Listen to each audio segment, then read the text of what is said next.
Boa tarde, pessoal. Aqui é Ricardo Siqueiro, direto de São Paulo, com mais um vídeo, mas hoje não sobre análise de economia, nem de política, nem do nosso judiciário, mas falar um pouquinho do nosso sistema educacional. Que primeiro ponto que eu Ricardo, vejo que tem que ser alterado o nosso sistema, de um sistema educacional para um sistema de ensino. Mas isso é um ponto que eu vou abordar num próximo vídeo, tá ok, pessoal? Hoje, falar um pouquinho sobre como é feito o ensino, como é o ensino no Brasil. A gente sabe que é muito ruim, que é um nível péssimo, baixo, uma história mal contada e uns alunos formados só Deus sabe como. Antes de qualquer coisa, deixa seu like aqui no vídeo, curta o canal, espalhem, compartilhem, para que todos possam ter acesso aí a uma informação de qualidade, uma informação boa e útil, ok? Vamos falar hoje sobre um ponto específico da nossa história, que é sobre a vinda de Dom João VI de Portugal para o Brasil, em 1808. Por que eu vou abordar esse ponto? Para poder mostrar como acontece, como é mostrada a história do Brasil pelo sistema de ensino, seja ele público, seja ele privado, que os livros abordam, para a gente ter uma noção clara de quão esquerdista é todo o nosso ensino, principalmente a parte de história, tá? O que acontece? Em 1808, o príncipe regente, na época, era Dom João VI, que saiu de Portugal em 28 de novembro de 1807 e chegou ao Brasil dia 22 de janeiro de 1808. Agora, o porquê que ele saiu de Portugal? Na época, é sabido que Napoleão Bonaparte Napoleão Bonaparte estava em guerra com vários países da Europa, invadindo e conquistando vários países. Ou seja, tirando autonomia, fazendo verdadeiros massacres nos países, tirando todo o poder dos governos, dos reis à época. Nisso, o Dom João VI vem para o Brasil, mas não fugido, como mostra os livros de história brasileira, como é contado nas escolas. Como é que acontece? A história é a seguinte: em 1806, Napoleão Bonaparte ele decreta o chamado bloqueio continental. O que é isso? São os países europeus fechando os seus portos para os navios, para as naus inglesas.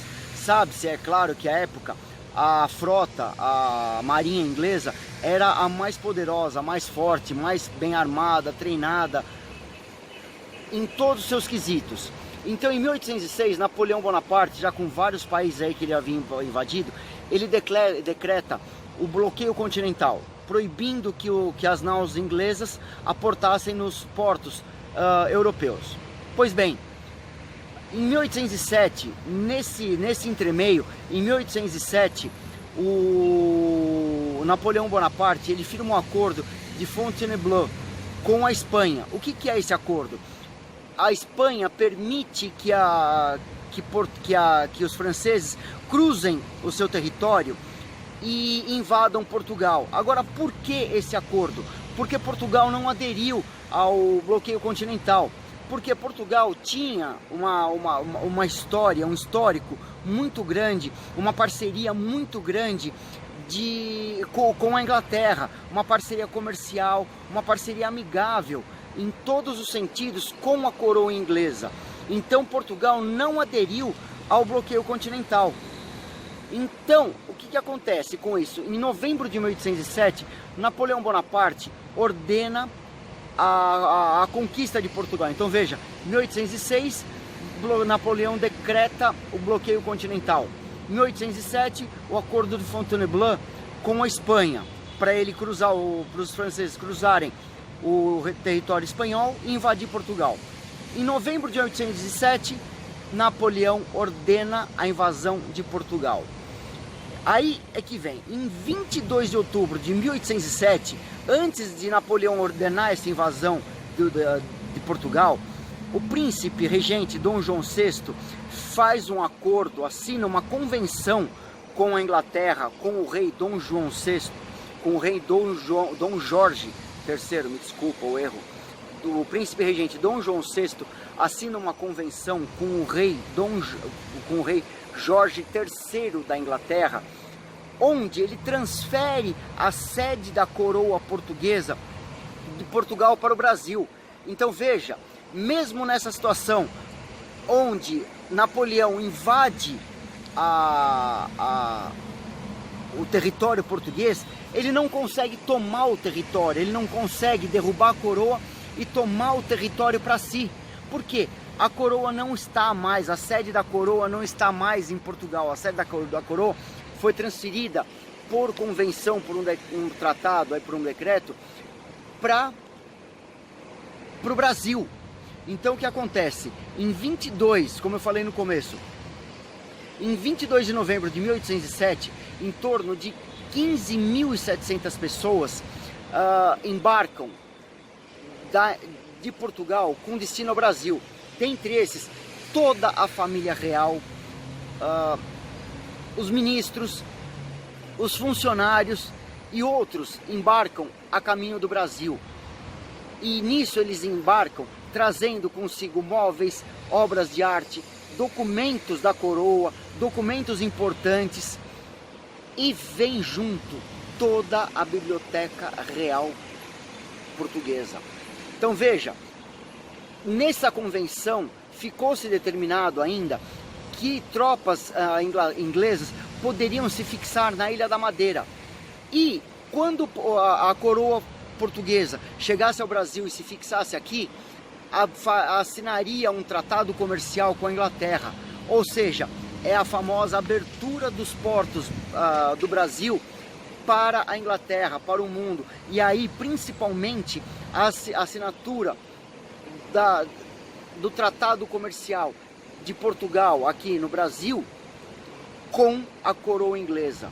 Então veja como é a história real da vinda da coroa portuguesa para o Brasil.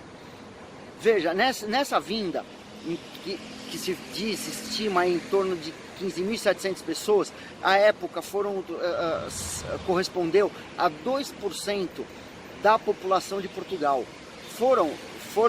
Para esse translado, foram necessários 8 naus, 3 fragatas, 3 brigues e 2 escunas, essas todas portuguesas. E veja que o acordo de Portugal com a Inglaterra chegou até a ter 4 naus inglesas exclusivamente para a escolta de toda esses navios portugueses que trouxeram essas pessoas com a família real para o Brasil. 4 naus inglesas serviram de escolta para esses, para vocês verem o tamanho da amizade que havia entre Portugal e Inglaterra.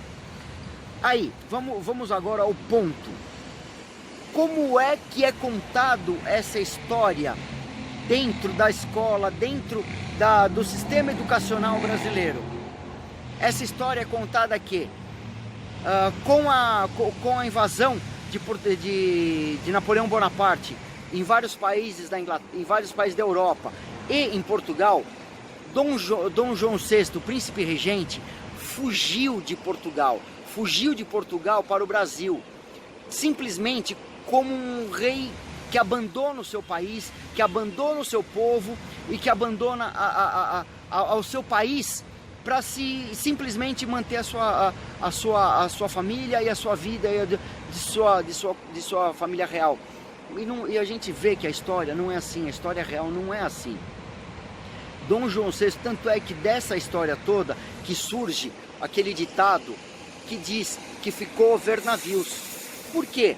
Dom João VI tratou da saída da família real portuguesa, dos ministros, a transferência da coroa portuguesa para o Brasil.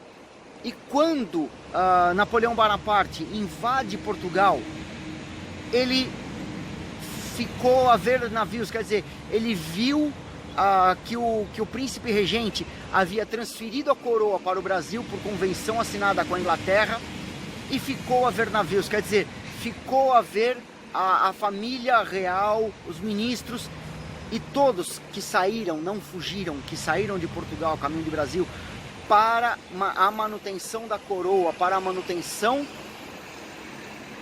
do Império Português, do país Portugal, em pé. Então ele ficou a ver navios. E daí surge esse ditado que todo mundo usa até hoje, que ficou a ver navios. Quer dizer, você chegou num lugar e a pessoa já tinha saído. É exatamente isso. Quando Napoleão invade Portugal, a coroa portuguesa, na sua família real, com ministros, funcionários e todos os seus documentos, já haviam se transferido para o Brasil. Então veja como é a história real e como é contado a história nos livros de história brasileiros. Quer dizer, é contado que o príncipe regente Dom João VI simplesmente foge de Portugal realmente fugido para o Brasil para se manter vivo. E veja, quando o príncipe regente sai de Portugal, ele deixa uma determinação para todo o seu povo que no momento em que ocorresse a invasão pelos franceses, por Napoleão Bonaparte, que ninguém se opusesse a essa invasão. Para quê? Para que não houvesse mortes, para que não houvesse derramamento de sangue de nenhum português, para que não houvesse conflito, para que não houvesse guerra, e muito menos morte de portugueses nessa invasão. Então veja a preocupação de Dom João VI, do príncipe regente, na manutenção da coroa, na manutenção do reinado, na manutenção da família real e na vida, na responsabilidade da vida dos portugueses em si.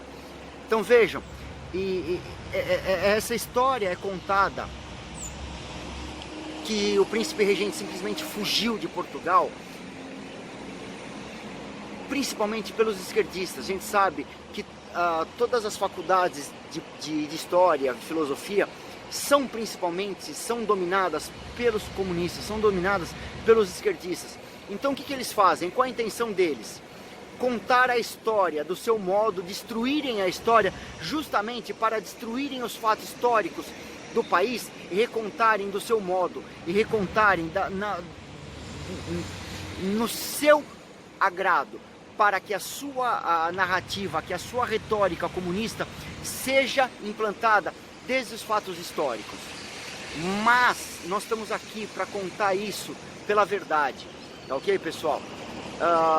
Isso eu faço um pouquinho de história que eu passei a conhecer entrando no movimento monarquista, conhecendo pessoas que sabem a história real, e nessa eu cito aqui como uma dessas pessoas que é importantíssima para contar a história do Brasil, para contar a história da coroa portuguesa, para contar a história dos nossos monarcas, a Débora Cetim, com o canal Monarquia Brasil, um canal importantíssimo que conta a história com sua verdade, com seus fatos como realmente são. A Débora Cetim é uma pessoa com um conhecimento enorme, que traz à luz dos fatos da história real de como foi no Brasil, e não essa história que quer se contar destruindo os fatos históricos e colocando-se no lugar a narrativa comunista. Ok, pessoal? Esse é um ponto só mostrando como se destrói a história, como se destrói a história do Brasil, como se destrói fatos históricos e como visa se destruir a nossa monarquia. Tá ok, pessoal? Busquem a história real, a história verdadeira. Procurem a Débora Cetim. Débora Cetim, S-E com 2 T's, S-E-T-T-I-N.